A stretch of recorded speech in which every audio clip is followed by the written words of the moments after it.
on est au théâtre du Grand Château de Valrose, donc le siège d'Université Côte d'Azur, et on accueille la 3e édition du Deep Tech Tour en terre azuréenne.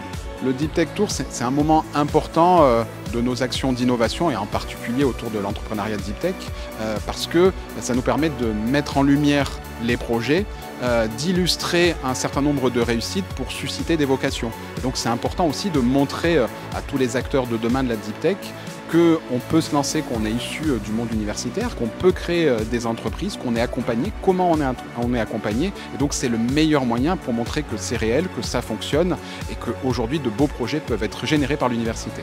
En réalité, le Deep Tech Tour a beaucoup suivi l'évolution du plan Deep Tech. C'est un dispositif qui est apparu dès le démarrage du plan Deep Tech. Et ça nous semblait important à l'époque d'aller au plus près des écosystèmes académiques parce que c'est là que se trouve l'innovation et c'est là que se trouve la matière première pour la création de start-up.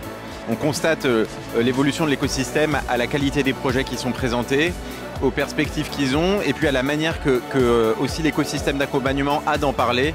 C'est là qu'on voit qu'ils se sont structurés, qu'ils sont montés en puissance et on a été aussi à leur côté depuis 5 ans pour les aider à le faire avec notamment les pôles universitaires d'innovation ou plus récemment le lancement de la bourse French Tech Lab qui est un produit de financement pour les porteurs de projets avant la création de start-up.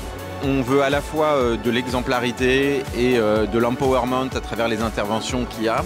En tout cas, on croit beaucoup à la fois à ce mélange et à la fois à la mixité qu'il doit y avoir dans ce mélange. J'ai accepté de participer donc à cette étape niçoise du Deep Tech Tour, tout simplement parce qu'on a un gros lien avec la recherche académique. On a vraiment à cœur de discuter et de faire comprendre un petit peu à l'écosystème par là où on est passé et comment on a fait pour créer cette aventure Pulse Audition. Sur le Deep Tech Tour, là, on fait des démonstrations de notre prototype, on va rencontrer des gens qui vont être potentiellement intéressés pour collaborer avec nous, pour travailler chez nous. Alors je suis très contente d'être là aujourd'hui parce que ça nous permet de présenter Roca Therapeutics et notamment de présenter l'ensemble des accompagnements qui ont permis la création de la start-up et son développement. Et c'est vrai qu'au jour d'aujourd'hui, c'est compliqué de se lancer quand on vient de la recherche académique, dans l'entrepreneuriat, dans la création de start-up. Et ça ne se fait pas sans un réseau et un soutien très important, aussi bien local que national. Donc avec le support de l'Université de Nice, l'incubateur PACA, Eurobiomed, la région Sud, la métropole et bien évidemment BPI. Être chercheur et être entrepreneur, c'est quand même 2 choses différentes. Mais rien n'est impossible. Quand on est chercheur, on est curieux, on sait se former, on sait aller chercher l'information et trouver les bonnes personnes qui pourront nous former et nous apprendre. Donc si vous êtes chercheur, vous pouvez devenir entrepreneur, n'hésitez pas.